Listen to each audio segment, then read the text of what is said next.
Here we go. I feel so nervous. I feel so nervous. Oh my God. I need some napping. Testing, 1, 2, 3.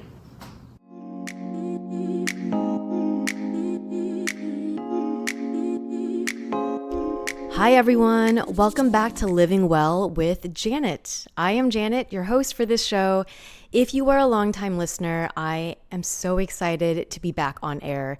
It has been a couple of months since AsianBossGirl went on hiatus, and I've been taking a little bit of a break, but I am so excited to be back, and I'm ready to catch up with you all, to share a little bit about what I've been up to and what my vision is for this show. For anyone who is new here, I'm Janet. I am a once corporate girl, a once entrepreneur and founder, a seasoned podcast host, a recovering overachiever, and a wellness enthusiast. I started this show as part of AsianBossGirl, which is a podcast and show. Really, it is so much more than a show. It's a community and brand that I built with two of my very best friends. And we were on air for like 7 years. 7 years of weekly episodes. We have over 300 episodes. And at the beginning of this year, we decided to go on a hiatus. And if you're interested in learning a little bit more about why, you can find out more in some of our last few episodes on that feed that released earlier this year. Since going on hiatus with AsianBossGirl, I am finding myself in a new chapter in life. And I'm trying to figure out what my next steps are. And in thinking about that, I realized that I still really love podcasting. I'm really passionate about conversation. I love learning about a topic or thinking about a topic and coming up with the direction of how to share it. And when it comes to health and wellness particularly, I do have a passion of sharing this information with people.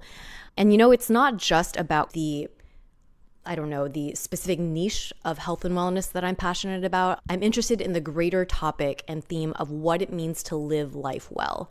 And in a very applied way, that comes through health and wellness, but there's also a lot of it can get kind of esoteric, right? And that's all stuff that I love. And so I want to continue my podcast and continuing this show, but with a slight revamp. So previously, the title of the show was called Living Well with Janet. I've now added a small parenthetical statement to that. So the show is now called Living Well or Trying to. And the reason why I have decided to go with this small, it's not really a rebrand, it's kind of like an updated brand, is because I really want to emphasize how this is a place where we explore what it means to live well, but we do it in an approachable way. This is a place where it's safe to experiment, where it's safe to learn about new things, to try new things, where it's okay to adopt new habits, but also it's okay to decide that something is not for you. As for me, myself, yes, I am someone who eats a shit ton of vegetables. I love nutrition. I'm passionate about yoga and meditation and exercise, but I also love going out. I love grabbing drinks, a tequila shot or 3 sometimes.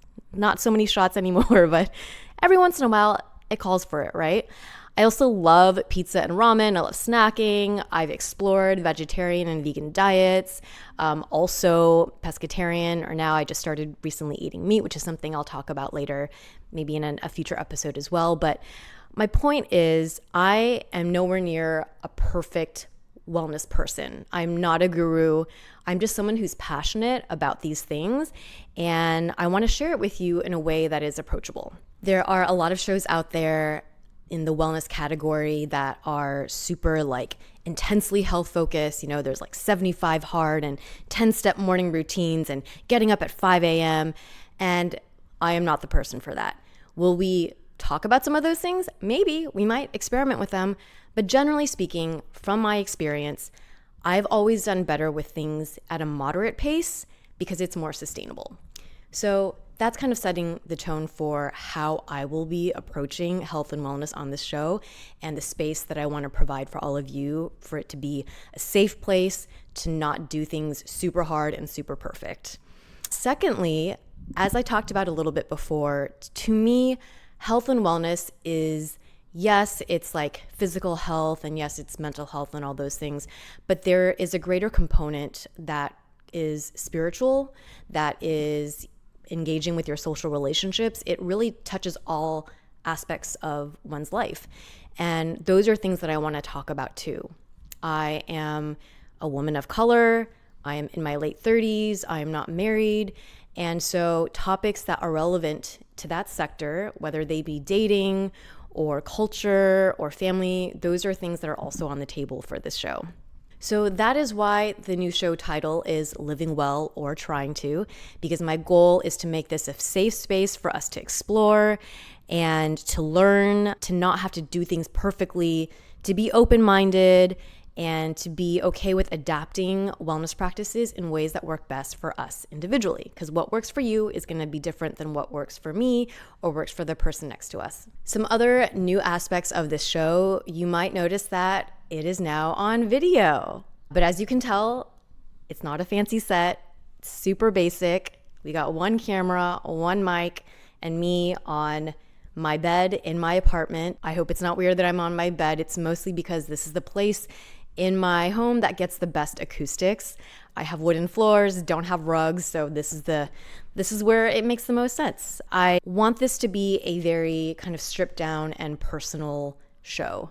And so I hope you know that by welcoming you into my home, you get that sense of comfort and safety. You might also notice that I am kind of done up. I'm wearing a blazer, but I'm also in jeans, and I thought today was a more special event as a kind of first coming back episode, so I got a little dressed up for you.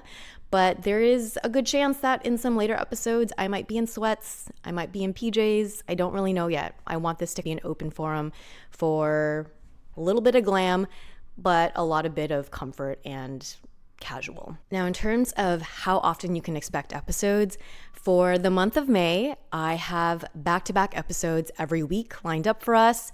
Got some exciting content coming up. But after that, I'm going to be going bi-weekly. So every other week, I'll be releasing episodes.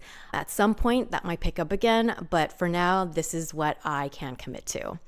Just like before, the episodes will be a mix of personal stories, of just me talking to the mic, cam, you, us, just one-on-one, and a couple of others with guests. I already have a few really exciting episodes lined up, a couple about dating, and also one where I have found some of the crazier wellness practices that I've seen on the internet, and I kind of talk about them and share them. So we have some exciting things coming up for the month of May every week, and then after that we'll be doing every other week. And if at any point there is a topic you want me to cover or a guest that you would love for me to have on the show, I would love if you would share that with me. Leave it in a comment. You can DM me on Instagram, Janet W. Really excited to get this show restarted with you guys.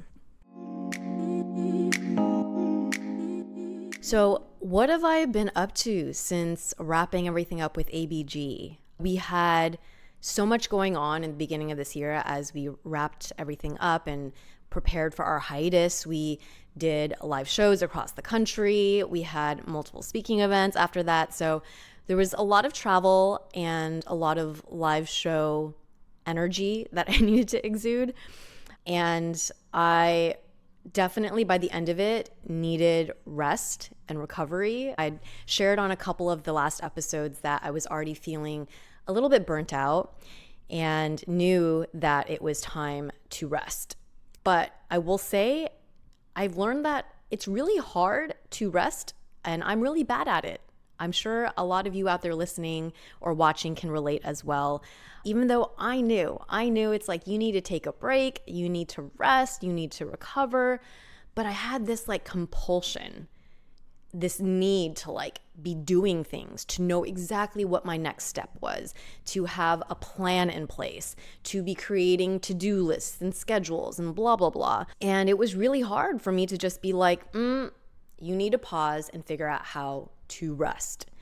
Sometimes I have a tendency to go like 100, maybe 200 for a period of time. And then that leads to a bit of a crash where I'm going like -50, -100 for a while. And it's been an active process for me to try to figure out how to balance that. I am now in a period in my life where I'm trying to do what I call active rest.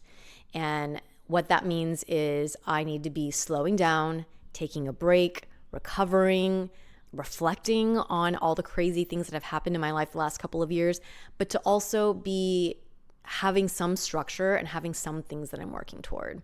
Yes, it's great to totally unplug and to go on vacation, which I didn't really go on vacation, but I basically definitely had like bed rotting, just sleep, don't care what hour of the day is, don't talk to people, just completely be in my cave.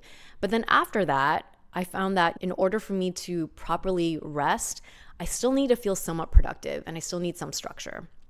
So the schedule that I've been finding that's really helping me is every other day, I will schedule something to get me out of the house. And once I'm out, then I try to stay out of the house. And also in those outings, I try to make an active effort that they are a social thing where I'm interacting with people. It doesn't have to be a close friend. It could just be going to a coffee shop where there are other people. In the last couple of months, what I've been doing is Wednesdays and Fridays, I schedule a Pilates class, and then I will go to a chiropractor wellness center. And this is something that I've found really helpful is I'll put these things in my day that are really supportive of my physical wellness. Like I said, I was feeling a great sense of burnout at the end of last year, beginning of this year. And one way that I feel that a lot in my body is through tension. I've been going to the chiropractor's office for adjustments and for just general like PT exercises, not because I'm injured necessarily, but because I can feel that maybe the way I posture, the way I hold my body, all of that it's causing me a lot of pain. There's actually a book that's called The Body Holds the Score. Is that what it's called? I think The Body Keeps the Score or something. I still haven't read it, but I've heard so much about it. And I think it is the concept that our physical bodies hold a lot of the experiences that we have, any stress or trauma that we engage in, any intense experiences that we might have, our body will house that. So I've been trying to do that, setting some sort of a schedule, and then other days working from home, so that there is some balance of solo time and time where I can just be in my PJs and not have to like get done up. And then other days where I go out and I am actively doing things that support my wellness and getting in time with other people. When I think about a schedule, I think a lot about creating to-do lists. And I've made an active effort to be gentler with myself, to give myself space. I will budget more time to do things. And I've just tried to half maybe the productivity that I am used to. And that's one way where I'm still keeping a to-do list. I still have things that I want to do, but I'm paring them down a lot. And I'm just giving myself so much more grace when I am going through my days. I'll be flexible and say, these are things I want to do this week. And these are generally the days I'd like to get them done. But sometimes the day will come and it doesn't work. And I need to be flexible and being okay with like shuffling the days around. Another thing that I've been doing during this time is really some deep reflection. So much has happened in my life in the last like 3 to 5 years. When I think back to all that we've gone through with AsianBossGirl, it's insane. And then I think about all of the things that have happened in my personal romantic life. That has also been insane, and all the different places I've lived. And I was having a hard time kind of like really processing it all. And I do actively journal every once in a while, but there's an exercise that I've done that I think could be helpful for anyone else out there who might want a different way to reflect back on a very intense period in your life. So here's what I did. I did this on Excel or Google Docs or Google Sheets, but you can do it with pen and paper, whatever you prefer. I mapped out every month of the year for the last 5 years. So Jan, Feb, March, April, May, all of that going down. And then across horizontally, I listed out each of these different categories in my life. One for health, one for romantic relationships, one for friendships, one for family, one for work, whatever it might be. You can get creative. You can also create a column for just general world events. And then I went month by month and just listed out what are some significant things in each of those categories. And I was able to see certain patterns like, oh, there was this, 3 or 4 month period where I actually had a lot of stuff happening in multiple areas of my life. That might explain why my health was not so good, or maybe like all these things that were really positive, that's why I was so happy. Whatever it might be, I just think it was a really helpful exercise for me to process the last few years of my life when I felt like so many things happened, and when it's just a linear reading past journal entries or me reflecting just in the black abyss of my mind felt like kind of overwhelming. Seeing it visually like that kind of helps you process and track patterns and whatnot. So hopefully that's something that you out there can find helpful as well. Another thing that I've been doing in my time of rest is getting back into dating.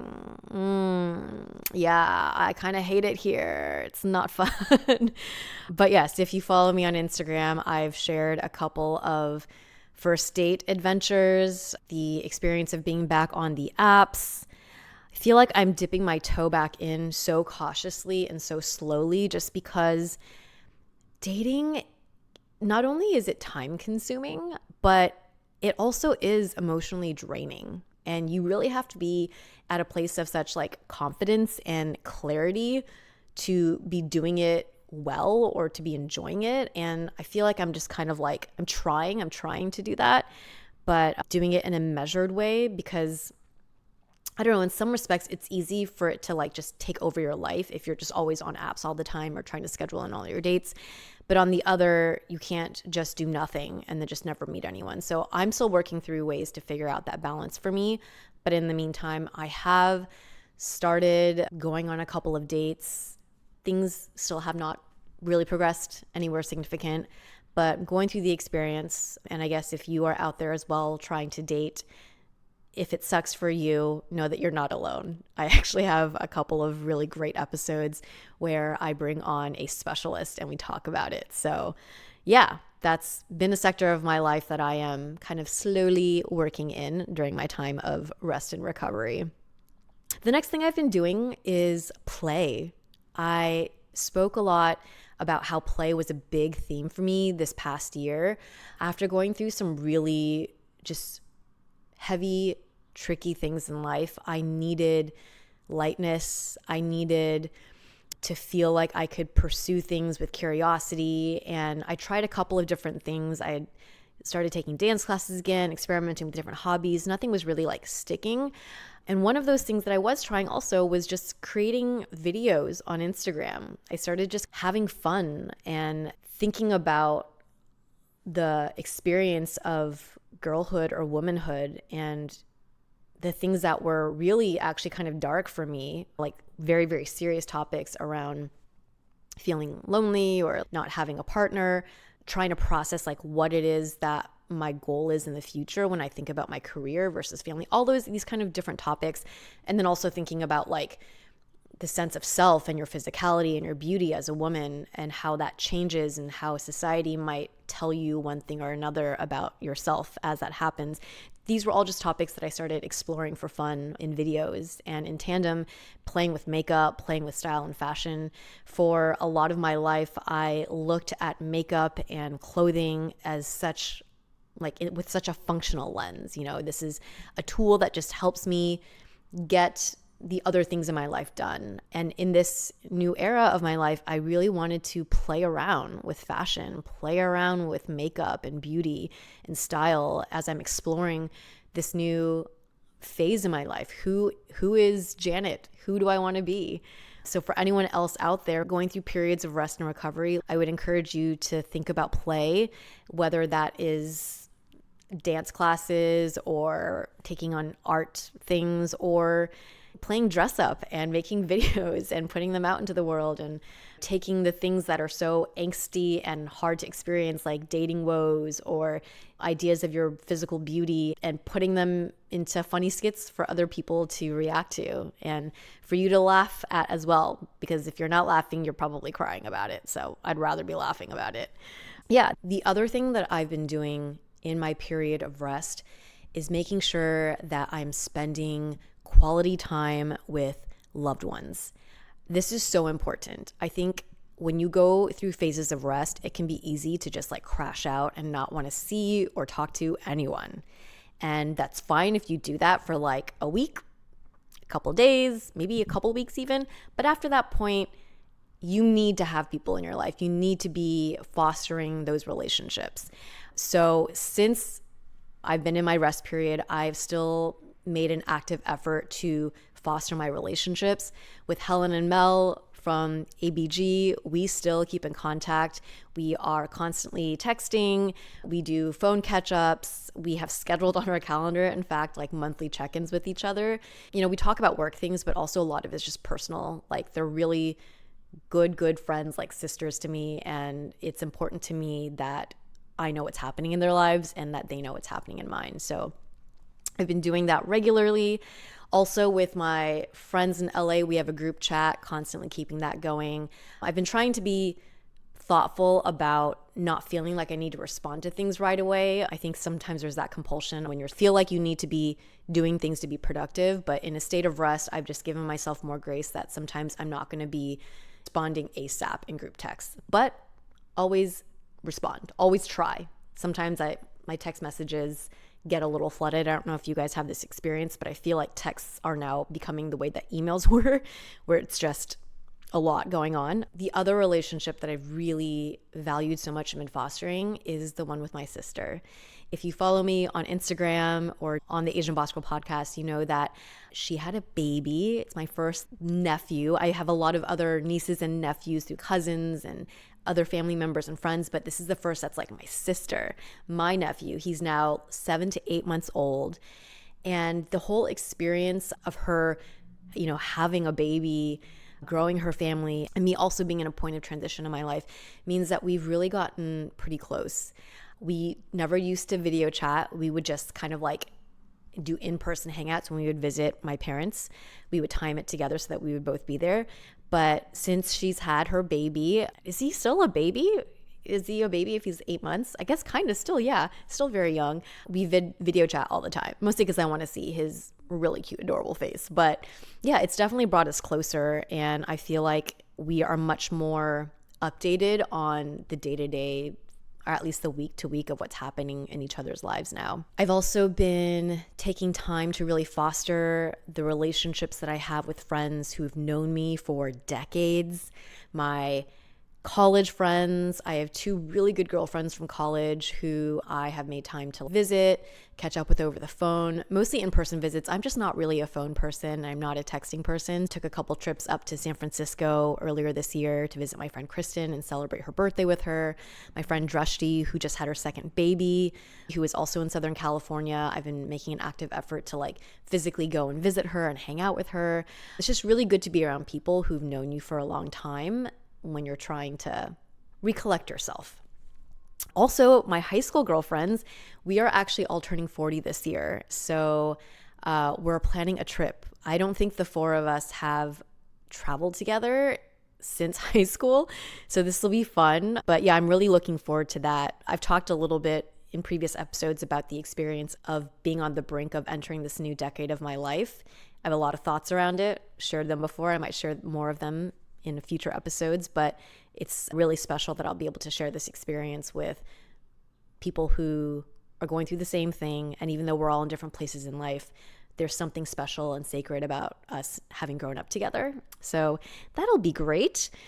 I've also been making time for new friends. I love my social group here in LA, but there are not as many of us in the group who are single, female, nearing 40. And I found myself this past year really craving understanding and connection through other people who understands that experience. And so I've made a couple of new friends who are women in their late 30s, early 40s, who are, some of them are single or thinking about family planning in non-traditional ways. Some of them work for themselves because that's also a very unique experience that can be challenging. And so I've really made an active effort to connect more with other women whom I can relate to. I've also been going to therapy regularly. For a period, I was doing weekly sessions. Now I think I'm doing like bi-weekly sessions, but I just always love the support of an unbiased, trained professional, third party who is not a friend, not a family member, doesn't have that vested interest in me, and just can listen to me, talk to her about everything from trying to figure out my career, work life, to trying to figure out dating, to everything. So Those are some of the social connections and relationships that have been so critical for me in this time of rest and recovery. The other thing that I have been up to is preparing for this podcast. Oh my gosh, you guys, it has been a journey. I wanted to continue this show, but came upon all of these different challenges. For one, there was just the aspect of thinking about what I wanted this to be. Do I want this to continue being just audio? Do I want to get into video? If I do get into video, what kind of set do I want? You know, you can see with AsianBossGirl, we had this super elaborate set, very like top grade tech equipment, super polished. I was like, or maybe I just do this, which is what I ended up going with. But I was thinking about that. I was thinking about, can I commit to weekly episodes? Should I do seasons again? I don't know. I even thought about changing up the entire concept of the show. Like, do I still want it to be about wellness? Do I want a different topic? I went kind of really broad and all over the place. As I was thinking through what I want this show to be, I also ran into a couple of logistical and production issues. So the studio space that we originally had available to us as a part of AsianBossGirl, for a variety of reasons, is no longer available. Luckily, I was able to get in there to record a couple of episodes, which you'll see in the coming weeks. But I had to think of an alternative solution for something more long-term. And so that was something that, to be honest, was kind of stressful to have to work through. I also thought about editing. When we started AsianBossGirl, we edited all of our own podcast episodes. And that was like 7 years ago. So to be honest, I am so rusty with editing. It is one of my least favorite parts. I'm not great at it. But, you know, I had heard about some new software out there that uses AI to make things simpler. So I've tinkered with things. I had to think through, do I want to edit myself? Do I want to work with an editor?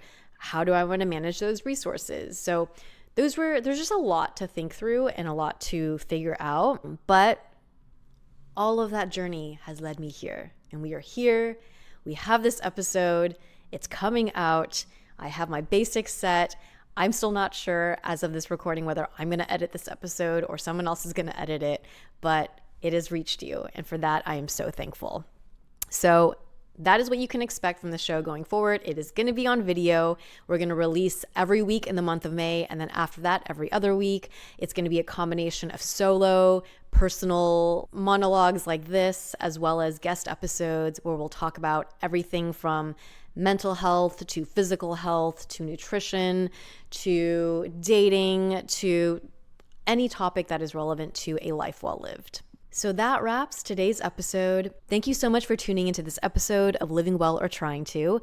If you don't already, please follow or subscribe on Spotify, Apple Podcasts, YouTube, wherever it is that you get your podcasts. It means so much to me that my new episodes will just pop up in your feed. And if you like what you're hearing and seeing, please leave a rating and review.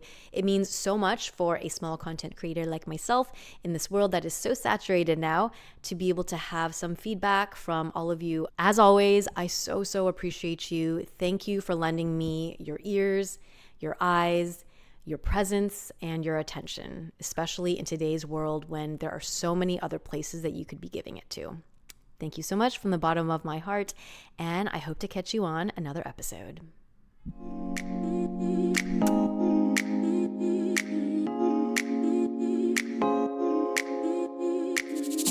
Am I clutching this mic so tight right now because I'm so nervous? Okay, I'm gonna take a little matcha break. Let the airplane pass us by. Oh my God. I'm gonna redo the lips just a little bit. I'm kind of sweaty, a little sweaty. Oh my God, that matcha is intense. In a good way, Okay, so why is my air machine going crazy on me? Let me go turn that off. I can feel my pits sweating. Living well or trying to. Let's wait for the car to pass. Great. Can you still hear that car?